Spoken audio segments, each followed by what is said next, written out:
बिस्मिल्लाहिर्रहमानिर्रहीम। मैं हूं असद खरल और आप देख रहे हैं मेरा यूट्यूब चैनल।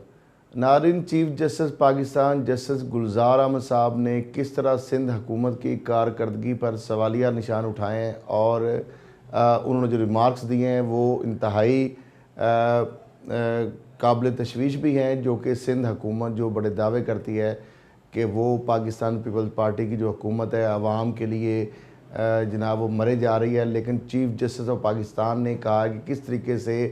सिंध हुकूमत को कनाडा में बैठकर यूनस कदवाई जो सिस्टम है, यूनस मेमन सिस्टम जो है वो किस तरह चला रहा है, किस तरह रिफाही प्लाटों पर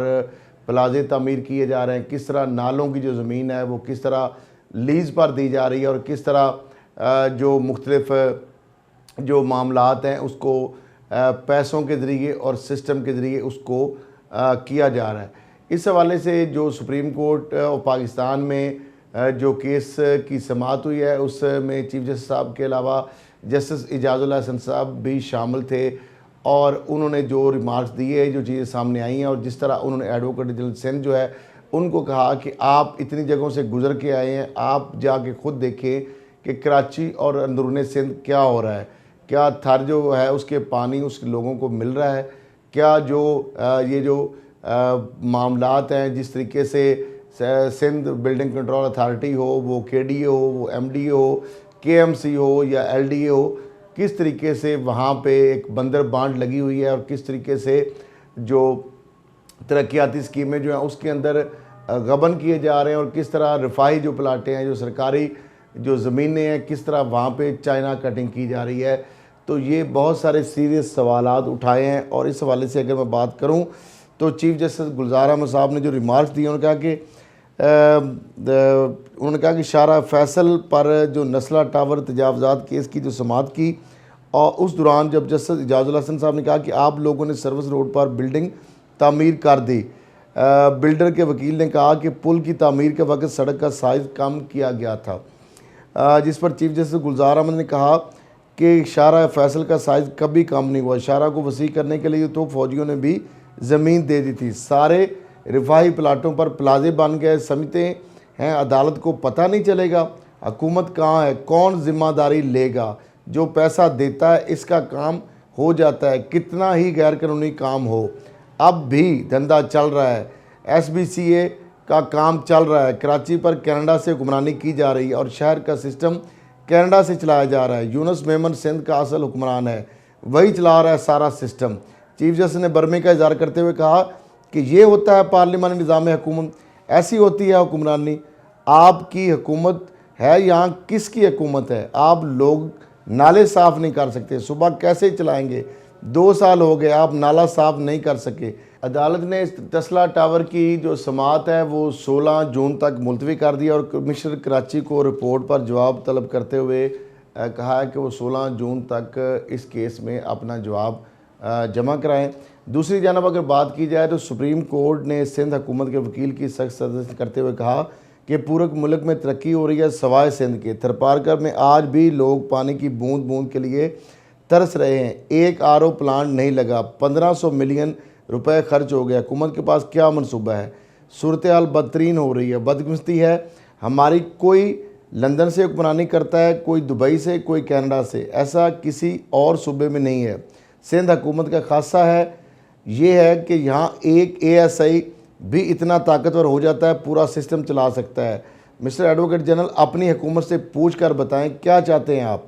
जाएँ अंदरूनी सिंध में खुद देखें क्या होता है, सब नज़र आ जाएगा। पता नहीं कहाँ से लोग चलते हुए आए हैं, झंडे लहराते हुए शहर में दाखिल होते,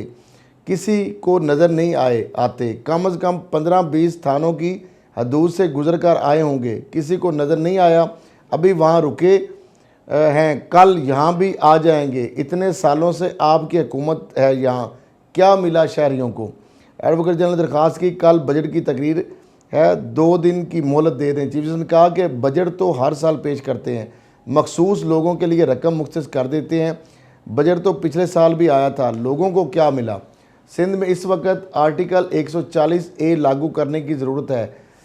अब नाज़रीन, इस हवाले से अगर बात की जाए तो इस पर जो वज़ीर इत्तलात व नशरियात हैं फवाद चौधरी साहब जो है उन्होंने भी ये अपनी बात की है। उन्होंने कहा कि सिंध के अंदर 140A जो है वो लागू करने की ज़रूरत है। तो अगर बात की जाए तो लोकल गवर्नमेंट सिस्टम तो पहले भी सुप्रीम कोर्ट ऑफ पाकिस्तान ने ही इलेक्शन कराए थे और अभी भी ये बाकी जो सूबे हैं वहाँ पे भी ये होना चाहिए। पंजाब में रिस्टोर पुराना सिस्टम किया है, हुकूमत पंजाब ने उसको भी नहीं इख्तियार दिए और नया जो सिस्टम है वो भी अभी नहीं लाया जा रहा। तो मामला ये है कि ये जो सूरत हाल है इससे हमें थोड़ा सा आगे देखते हैं कि वज़ीर-ए-आला जो सिंध हैं उन्होंने भी कहा है कि जनाब हमारे साथ ज़्यादती हो रही है और शदीद नाइंसाफ़ी हो रही है, जबकि वज़ीर इत्तलात व नशरियात कहते हैं कि जनाब ये जो बेनज़ीर भुट्टो और जुल्फ़िकार भुट्टो की सियासत से वज़ीर-ए-आला सिंध जो है उनको उन्होंने तनकीद का निशाना बनाया कि वो अलग कर रहे हैं। उनका कि सिंध को 1600 जो अरब रुपये हिस्सा बढ़ाकर 1800 अरब दिए गए। इस बजट में भी सिंध जो है उनके हवाले से इतना पैसा आया, लेकिन वो कहाँ गया। अब ये सारी जो चीज़ें हैं, दूसरी जानब जो वज़ीर-ए-आला सिंध है वो ये कह रहे हैं कि जो 62 अरब है वो मैं क्यों भूल जाऊँ। उन्होंने कहा कि वफाकी हुकूमत ने कहा था कि वो 742 अरब रुपए जो है उन्होंने देने का वादा किया था, लेकिन अब उनको कम करके 680 अरब रुपए दिए हैं। तो इसलिए वो कह रहे हैं कि 62 अरब जो है वो हुकूमत कहती है भूल जाएँ, तो वो कह रहे हैं मैं इसको नहीं भूलूँगा। दूसरी जानब वो पानी के वाले से कह रहे हैं कि जो पंजाब है या वफाक है वो हमारे साथ इरसा और वफाक जो है वो हमारे साथ ज़्यादती कर रहा है। तो मामला नाज़रीन ये है कि जब भी बात होती है सिंध में अवाम के हकूक़ की बात की जाती है तो वो हमेशा पाकिस्तान जो है उसको मुर्द इल्ज़ाम ठहराते हैं, वफाक को मुर्द इल्ज़ाम ठहराते हैं, पंजाब को मुर्द इल्ज़ाम ठहराते हैं और हमेशा सिंध कार्ड जो है उसका इस्तेमाल किया जाता है। दूसरी जानब अगर सुप्रीम कोर्ट की जो केस की समाअत की बात की जाए, जो गुजर नाले की ऑपरेशन है उसके रोकने के वाले से दरख्वास्त भी की गई, जिस पर सुप्रीम कोर्ट ने उसको मुस्तरद कर दिया। सुप्रीम कोर्ट ने गुजर नाला और जो औरंगी नाला जो है केस में बड़ा जो उन्होंने फ़ैसला सुनाते हुए कहा कि नालों की चौड़ाई पर काम शुरू करने का जो हुक्म दिया और मुतासरीन के मुआवजे की अदायगी और ऑपरेशन रोकने की दरख्वास्त तो आई उसको उन्होंने मुस्तरद कर दिया। कराची रजिस्ट्री में शार कायद में जो गैर कानूनी तजावज़ात हैं, कराची सर्कल और रेलवे समेत अहम जो केसेस की समाअत हुई और इस मौका पर अदालत के बाहर औरंगी नाला और गुजर नाला तजावज़ात ऑपरेशन के मुतासरीन ने एहतजाज करते हुए घर के बदले घर देने का मुतालबा किया। सुप्रीम कोर्ट ने नालों की चौड़ाई पर काम शुरू करने का हुक्म दिया और मुतासरीन की मुआवजे की अदायगी और ऑपरेशन रोकने की दरख्वास्तें मुस्तरद कर दी, जबकि नालों पर तमाम हुक्म तनाई भी कालदम करार दे दिए। मुतासरीन के वकील फैसल सिद्दीकी एडवोकेट जो हैं उनका ये कहना था कि घरों की लीज़ की जो है वो उसकी KDA महकमा कच्ची आबादी और KMC ने दी। सुप्रीम कोर्ट ने नालों के तरफ सड़क बनाने का कोई हुक्म नहीं दिया। इस हवाले से सुप्रीम कोर्ट के फैसले की गलत तशरीह की जा रही है। एडवोकेट जनरल सिंध ने बताया कि नाला की राजी सड़क बनने के बाद भी बचेगी। जस्टिस एजाजुल हसन ने कहा कि सड़क बना रहे हैं तो इसकी मंजूरी तो कानून के मुताबिक होगी। चीफ जस्टिस ने कहा कि लीज चेक हुई तो सब फ्रॉड निकलेगा, सब जाली दस्तावेज़ात हैं, ये सब चाइना कटिंग का मामला है। ज़मीन सरकारी है तो मुतासरीन को रिलीफ कैसे दिया जा सकता है, ये लीज़ कैसे दी गई क्या मालूम नहीं,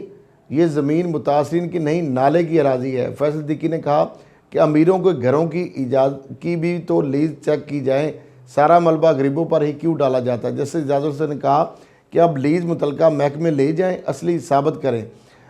दूसरी जानब नाज़रीन किडनी हिल पार्क जो है वहाँ पर तजावज़ात के ख़ात्मे के हवाले से भी सुप्रीम कोर्ट का सख्त हुक्म सामने आया है। सुप्रीम कोर्ट ने किडनी हिल पार्क से हर किस्म की तजावज़ात के ख़ात्मे का हुक्म दिया है और कमिश्नर कराची से 2 रोज़ में तफसीली रिपोर्ट तलब कर ली। किडनी हिल पार्क में तजावज़ात के ख़ात्मे से मुतल्लिक़ केस की समाअत पर चीफ जस्टिस पाकिस्तान की सरबराही में 3 रुकनी बेंच ने सुप्रीम कोर्ट कराची रजिस्ट्री में समाअत की और अदालत ने रिमार्क्स दिए किडनी हिल पार्क में किसी किस्म की कमर्शियल सरगर्मी की इजाज़त नहीं होगी। चीफ जस्टिस ने कहा कि किडनी हिल पार्क की जितनी भी ज़मीन है यानी 62 एकड़ जो है सब खाली कराएं। तो नाज़रीन आपने देखा कि किस तरीके से चीफ जस्टिस ऑफ पाकिस्तान जो है वो काम जो अवामी हुकूमत, जो अवामी दावेदार हैं, जो मैंडेट लेकर आती हैं, उनके जो काम है वो भी अब सुप्रीम कोर्ट ऑफ पाकिस्तान को करने पड़ रहे हैं। और अवाम के जो हकूक़ की बात आ रही है, जो शहरियों के हकूक़ की बात आ रही है, जिस तरह नालों के ऊपर भी चाइना कटिंग कर दी गई, उनको तकरीबन बंद कर दिया गया, उनका साइज़ इंतहाई कम कर दिया गया, वहाँ पे प्लाजे और मार्केटें खड़ी कर दी गई। जिस तरह थर पार्कर जो है उसमें 150 मिलियन का जो RO प्लांट लगना था पैसे का, वो उस हवाले से उन्होंने सवाल उठाया है। फिर उन्होंने जो सर्कुलर रोड है उस हवाले से बात की जाए, गुजर नाला और जो उरंगी नाला है उसकी सफाई के हवाले से जो ऑपरेशन है उसके हवाले से जो सारे मुख्तलिफ जो केसेस थे, और ख़ास तौर पर उन्होंने कहा कि किस तरीके से जो पूरा पाकिस्तान तरक्की कर रहा है लेकिन सिंध जो है, क्या वजह है कि सिंध जो है वो क्यों तरक्की नहीं कर रहा। इतने अरबों रुपए जो है उसके फंड्स आ रहे हैं, लेकिन कोई भी उनका गैर कानूनी काम हो तो पैसे देकर आप कोई भी गैर कानूनी काम करवा सकते हैं। और ये कौन सी एक पार्लिमानी जमहूरी सिस्टम है कि एक कनाडा से बैठकर यूनुस मेमन जो नाम का बंदा है वो हुक्मरानी कर रहा है, असल हुक्मरान वो है, और कोई दुबई से बैठकर हुकूमत चला रहा है, कोई लंदन से और कोई कनाडा से बैठकर। तो अब ये बहुत सारे ऐसे सवालात हैं, जो ऐसे रिमार्क्स हैं, ये वो सामने जब आए हैं क्योंकि चीफ जस्टिस साहब बहुत सारे मामला जो है उसको जानते हैं और उनको उसका इल्म होता है। और यही वजह है उनका कि आप ये समझ रहे हैं कि ये सारे जो काम आप कर रहे हैं कि हमें पता नहीं चलेगा, उनका हमें सब चीज़ों का पता है। और जिस तरीके से ये चाइना कटिंग हो रही है और जो मामलात हो रहे हैं उसके ऊपर अब सिंध हुकूमत के हवाले से बहुत सारे सवालिया निशानात खड़े कर दिए हैं। तो आप देखेंगे कि अब अदलिया जो है उसके ऊपर एक तनकीद का ना ख़त्म होने वाला फिर एक सिलसिला शुरू हो जाएगा। और ये सारी चीज़ें जो है ये इसलिए होंगी क्योंकि चीफ जस्टिस ऑफ पाकिस्तान जो आवाम का जो पैसा है, जो आवाम के रिसोर्सेज हैं, जो स्टेट के रिसोर्सेज हैं, जो लैंड है उसके ऊपर जब कब्ज़े की बात करेंगे तो माफिया जो है वो फिर कंपेन चलानी शुरू कर देते हैं। तो हम देखेंगे कि किस तरीके से आगे आने वाले दिनों में क्या जो सुप्रीम कोर्ट के अहकामात हैं उस पर अमल दरामद हो सकेगा, ये हुकूमत अमल दरामद करेगी, या फिर सुप्रीम कोर्ट को इससे भी ज़्यादा सख्त एक्शन लेना पड़ेगा। इस हवाले से इंतज़ार करेंगे। इसी के साथ इजाज़त दीजिए। अल्लाह हाफ़िज़।